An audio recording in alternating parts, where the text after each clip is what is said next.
Sir Hilary Beckles, Professor Sir Hilary Beckles, the Chancellor of the University of the West Indies, in a symposium at the University of the West Indies on Brexit, he seemed to think that because Britain has exited EU, that it's going to impact the Caribbean in a negative way.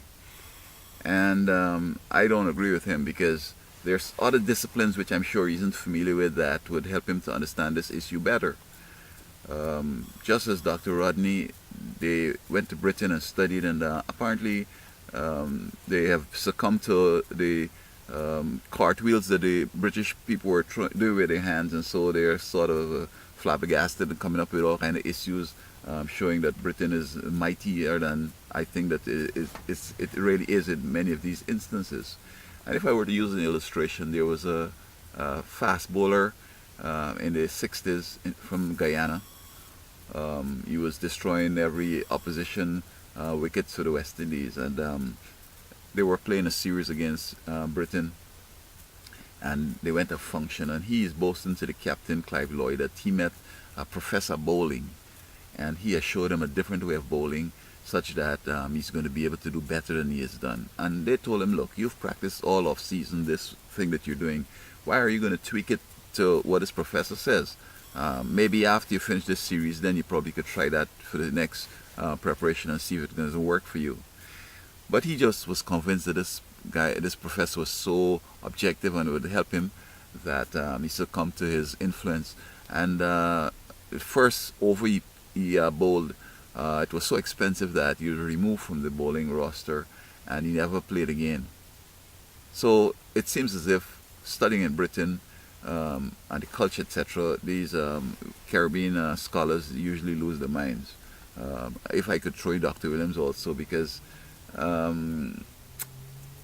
but anyway, so Brexit basically, I think, is inevitable.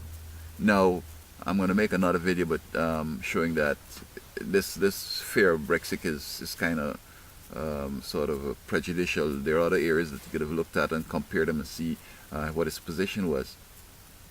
But I recall sugar, one of Caribbean's, primary exports, especially to Britain, before independence. After independence, they discovered that there was beet in Europe, and so they cut back on the quotas that they were having with the Caribbean. So Caribbean sugar suffered because of beet and because Britain was in the EU, etc. Now, the EU was started with the Treaty of Rome, and again, this is theology, and I'm not sure if he understands theology, but he will understand that the papacy really might have been behind the formation of the European community. And it wasn't only for economics, but this is a great plan in which probably they thought that after Hitler failed in winning the world or conquering Europe and making it into one continent, that perhaps trying economic ways it's going to work. But Britain seemed to think that it's not going to work, and so they want out of it.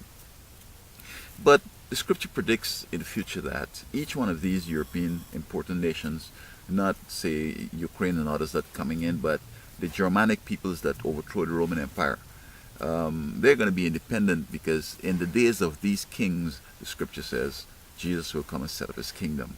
So that Britain is out now. Eventually, the whole thing is going to fall apart, because the intention, which I think is the real intention, was to do what Hitler failed to do. Finally, he talks about how the Caribbean trade with Europe is with Britain is so vital. But when you look at Barbados, for example, or Guyana, for example, Guyana's economy in 2012 was $1.292 billion. I'm not sure if it's US or what, probably it's US. But the trading partners were 30% United States, 25% Canada, and 6% from the United Kingdom, 6.4% or something like that. And Barbados was 4%, Jamaica 4%, and so on. For Barbados, again, their economic situation with Britain was similar, in that the first major trading partner is the United States.